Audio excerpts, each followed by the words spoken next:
This is Professor Michael Chapman. I'm one of the most experienced IVF doctors in Australia. I believe that an important part that I can contribute is to educate patients in relation to fertility, infertility, and all that involves. These series of podcasts help to educate you. I hope they are helpful to you. If you wish to know more, however, I'm more than happy to have you contact me via email, which is profmchapman@gmail.com, or make an appointment to see me on 9138 4222.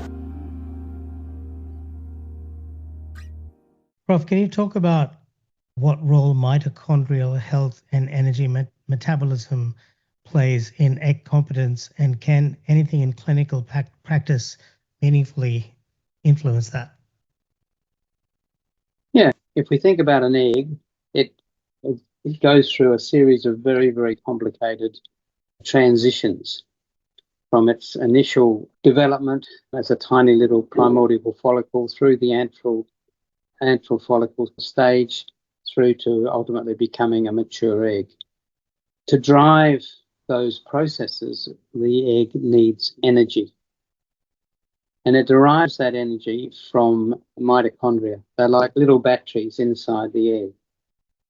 So the first thing we know is that the number of mitochondria in an egg diminishes with age. And it's probably one of the reasons that egg quality is poorer in older women, is because basically your batteries are running out. And because the batteries are running out, some of those processes don't occur in an appropriate manner.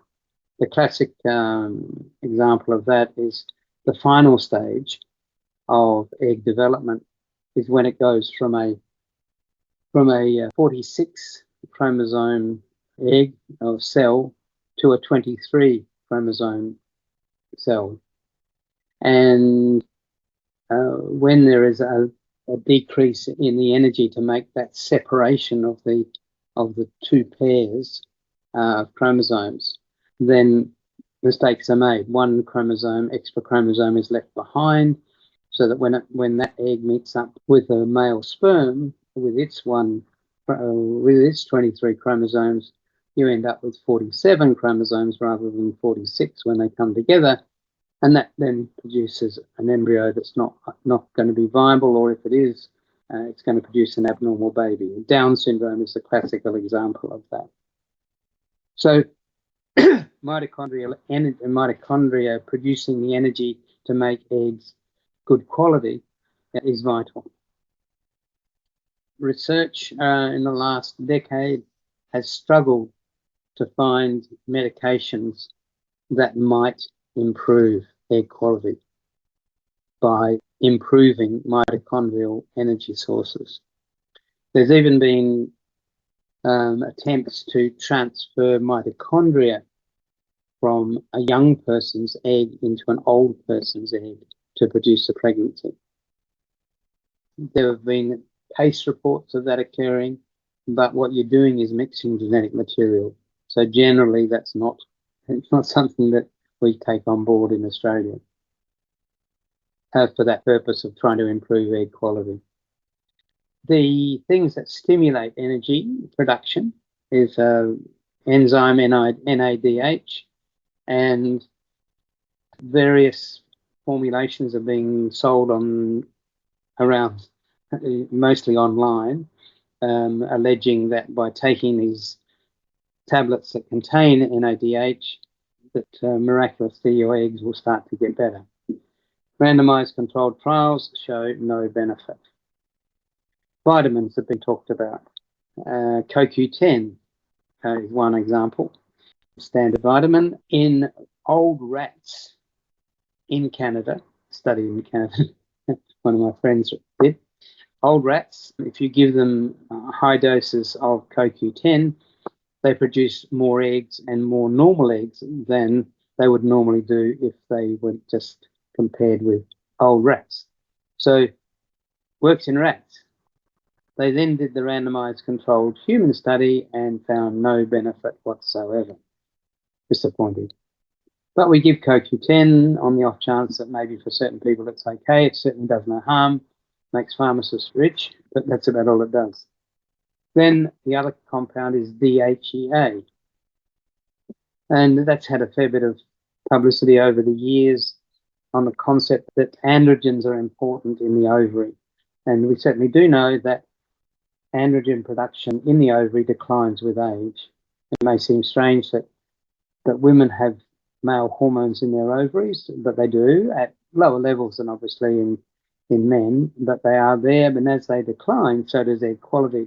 So maybe by topping up the androgens, you might improve their quality.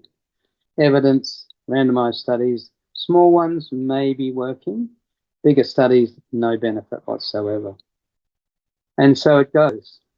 There are compounds currently being investigated that are better absorbed than the simple NADH, and which, again, in animal studies are showing that improvement in older mice and in the quality of the eggs that they're producing. But they're not yet at a human testing stage. And so from that point to actually having something that might work is still years away. So that's where we are. The other technique that's been suggested, again, large randomized controlled trials have yet to prove it makes any difference, is to attempt to rejuvenate the ovary by injecting what's called platelet-rich plasma. So we take some blood from you, we spin it down in a centrifuge, and there's a little portion of the centrifuge blood that contains lots of growth factors and goodies that make cells grow. So then we inject that into the ovary in the hope that it will rejuvenate the ovary. There are some of my colleagues who are doing it on a routine basis, and they report anecdotally of pregnancies where there weren't pregnancies before. But as I said, I keep on saying anecdotes don't necessarily prove something works, but it is it is looking more like an option. It's called PRP treatment. We certainly offer that. One of my colleagues, Dr. Kong, offers that therapy, and it has had a half a dozen pregnancies in women who are really struggling. And don't forget that you can access all the previous episodes by going to our website www.theivfjourney.com and select IVF Journey podcast from the navigation menu.